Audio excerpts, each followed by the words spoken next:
Hello दोस्तों, नमस्ते, प्रणाम। मेरी यूट्यूब चैनल पर आप सभी का स्वागत है। उम्मीद करती हूँ कि आप लोग बहुत ही अच्छे होंगे। तो दोस्तों, आज का गीत बहुत ही सुंदर धमाकेदार है, चुटकुला गीत है।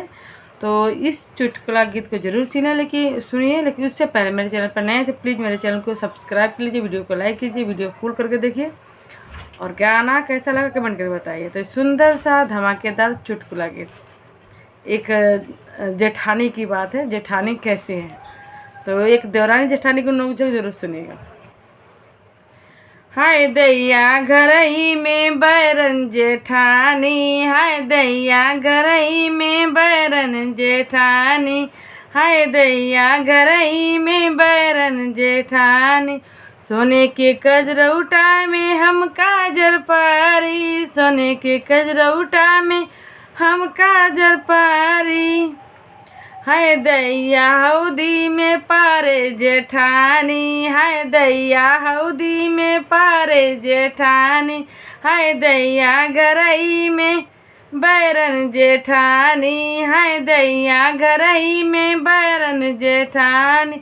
सोने के सलाई से हम काजर देई, सोने की सलाई से हम काजर देई।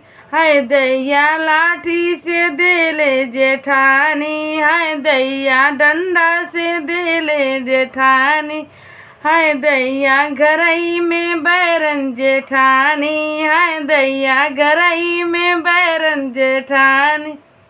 बैरन जेठानी सैया बैरन जेठानी, हाय दैया घरई में बैरन जेठानी। मखमल रूमाल से हम काजर पोछी, रेशम के कपड़ा से हम काजर पोछी, हाय दैया बोरा से पोछे जेठानी, हाय दैया बोरा से पोछे जेठानी, हाय दैया घरई में बैरन जेठानी, हाय दैया घरई में बैरन जेठानी। तो दोस्तों, ये सुंदर सा चुटकुला गीत जरूर सुनिएगा और कैसा लगा कमेंट कर बताइएगा। तो मिलते हैं अगले वीडियो में। बाय।